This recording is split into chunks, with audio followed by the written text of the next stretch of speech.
Hello dear friends and followers, welcome back to Office Aerospy channel, and today we are going to another interesting topic. So in episode 2 and 3 we discussed how to choose the engines. Yes viewers, now we are very smart enough to choose which engine and why. So next biggest question we have is how to manufacture these engines. So come on, let's take a closer look into the design and development of the engine.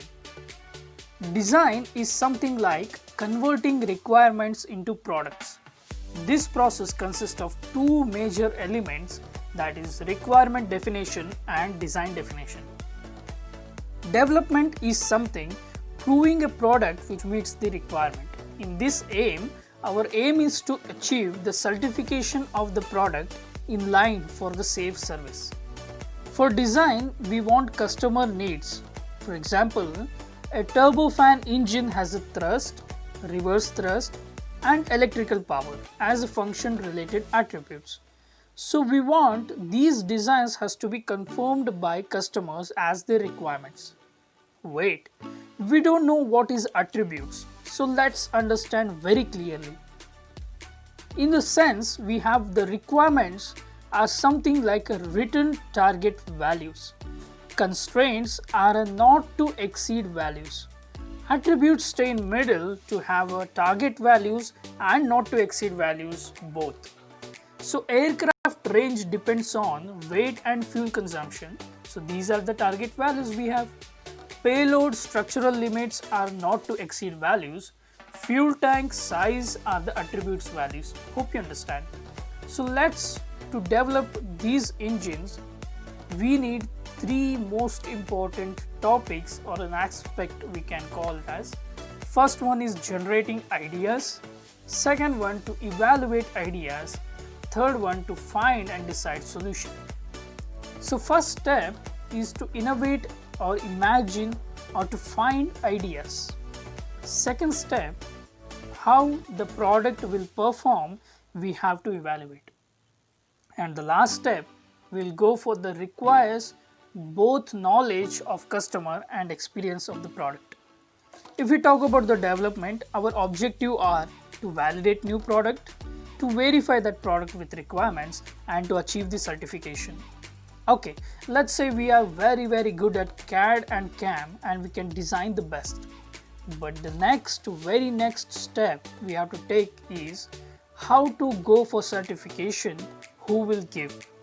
Yes, let's concentrate clearly and very focused because now we are going into the certification process to answer all these questions. The civil certification requirements has a three phase. Very important is a planning phase, execution or testing phase and in-service phase. In the planning phase, a new engine type is mentioned. Chief engineer is in consultant with the airworthiness department, defines the requirements. Chief airworthiness engineer defines the certification authority and applies for engine type certification. It may be a EASA or FAA, etc. Testing phase, in which the chief engineer conducts all the testings and analysis identified in compliance. A development engineer submits all the documents to the chief engineer and he confirms that the engine meets all the requirements through authority.